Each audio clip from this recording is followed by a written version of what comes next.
There I am. Took me a little bit. It's funny the way this thing reacts some days.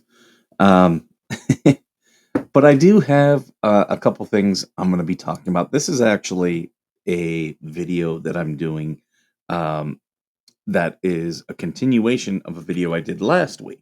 So last week I was talking about Trump's strategy and Perkins Coie. And it it wasn't just Perkins Coie. I believe there was 3 law firms that they did that to. Perkins Coie was just the, biggest one. So I do wanna go through a couple stories here, that are related to that. So this is the first one. A fight or cut a deal. Law firms face stark choice under Trump because Chris Weiss, I believe, was the name of one of the law firms. They struck a deal with Trump. They said, "Look, we're not going to sue you. Let's just work this out." And they came to some terms that they both agreed upon. So they avoided a lawsuit. Perkins Coie went to federal court. Paul Weiss, that was not Chris Weiss. Paul Weiss. Paul Weiss chairman Brad Karp's deal with U.S. President Donald Trump to escape an executive order that threatened the firm's business has sparked broad condemnation in the legal industry, as Trump on Monday continued to wield a cudgel, saying that law firms have to behave themselves. More than 100 former Paul Weiss lawyers, some of whom now work at other larger firms, published an open letter on Monday denouncing the firm's surrender to Trump, whom they accused of trying to silence dissent and impose a loyalty test on attorneys. The deal came after Trump issued executive orders against Paul Weiss and another large law firm, Perkins Coie, that cited their work for or association with the president's political enemies and their internal diversity policies. The orders restricted the access of the lawyers of both firms to government buildings and officials and threatened government contracts held by their clients. But while Perkins Coie filed a lawsuit against the Trump administration, asking the judge to declare the executive order unlawful, Paul Weiss, under Karp, agreed to devote the equivalent of $40 million in free legal work to administration causes such as combating anti-Semitism and supporting veterans. If the tough, well-educated, smart, financially secure lawyers aren't going to stand up for the most basic principles of what lawyers do, then I think we're kind of lost. Elliot Peters of law firm Kecker Van Nest told Peters told Reuters.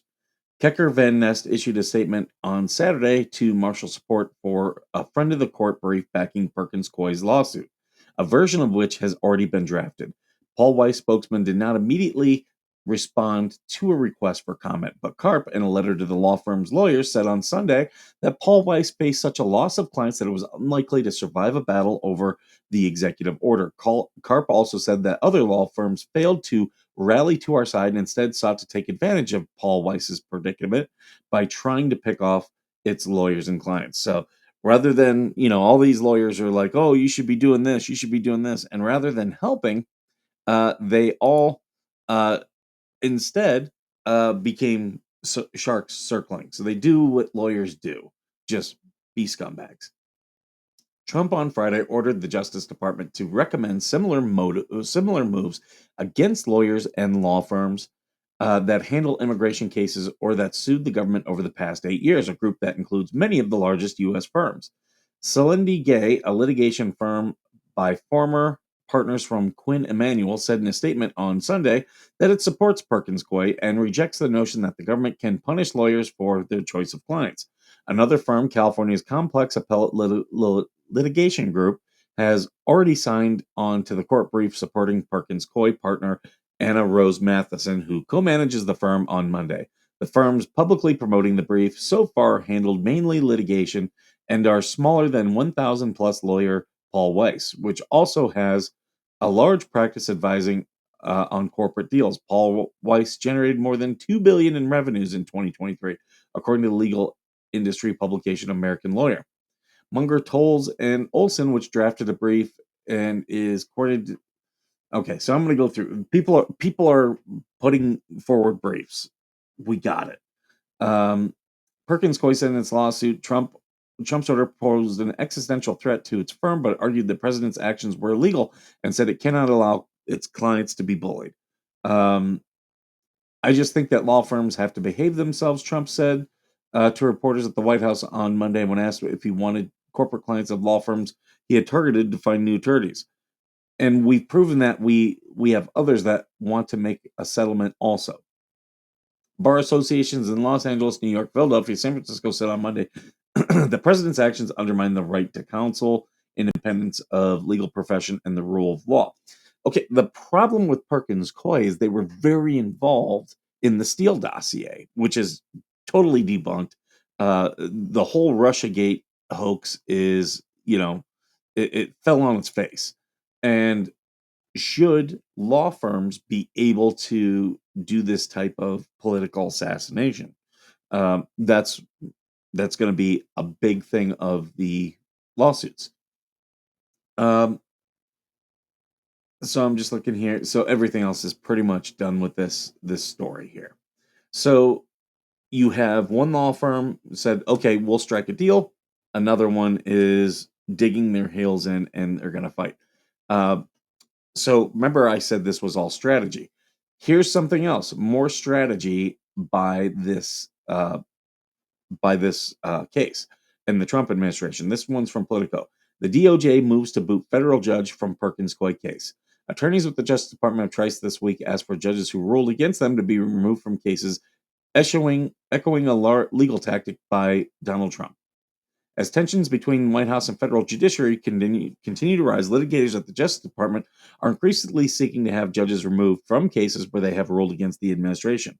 On Friday, the Justice Department filed a motion to disqualify U.S. District Court Beryl Howell from overseeing a lawsuit brought by major law firm Perkins Coie. The suit is challenging an executive order that lawyers said was designed to destroy the firm in retaliation for its previous work on behalf of Donald Trump's political enemies. Howell has repeatedly demonstrated partiality against and animus towards the president, a justice attorney wrote in the motion. It pointed to Howell's previous statements regarding the January 6 rioters, ruling she made while overseeing sealed matters connected to special counsel Jack Smith's investigation of Trump and her comments during an initial hearing in the Perkins case. So, Jack Smith was not legally appointed to be special counsel. There's things that have to happen. He was not legally appointed. They just said, yeah, hey, we're going to grab a lawyer and make them a special counsel. Well, that's not how that works. There are, like, Congress has already set rules about how you become a special counsel, and that was a big thing. And in the classified documents case that was ruled by Judge Cannon, she pointed to the case, the Supreme Court ruling where Justice Thomas wrote a dicta and said, "Look, they're showing their hands that they don't even think he can bring this case or bring these cases." But this judge ruled against Trump on several different things. So this is you guys can go to Politico and read the whole article for yourself. This is the administration telling these judges, look, we're watching you. Like, if you don't rule fairly on the merits and instead you choose to rule just politically, we are going to keep asking for your dismissal. And you saw this in the Jeremy Hale's case. Yeah, you'll ask a judge to recuse, they'll say no, but then you keep building more and more evidence and you keep coming back to it. Um, so, that's with all these judges for the last 4 years, consistently ruling and consistently tossing out things for Trump. They've now have this track record. And that's why I say Trump absolutely learned from his first administration, because his first administration, it was constantly like the all 4 years fighting with these judges. Trump came out the gate this time going after these judges. And now these judges are going to be on the defensive and have to not just rule equally or face being forcibly recused, or they're going to have to uh, face all these battles with Trump.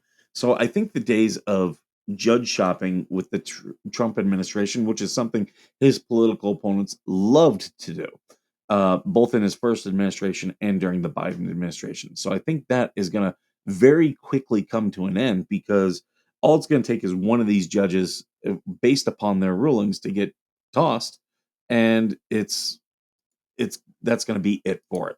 So Trump is acting incredibly intelligent with the second administration. Uh, they're lining everything up. There's a lot of strategy at play, but I think it's a very smart strategy.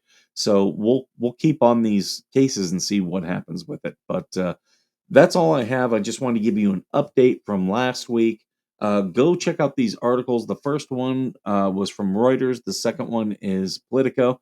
I'll put links to them in the description. Thank you, and as always, thank you for being worth serving.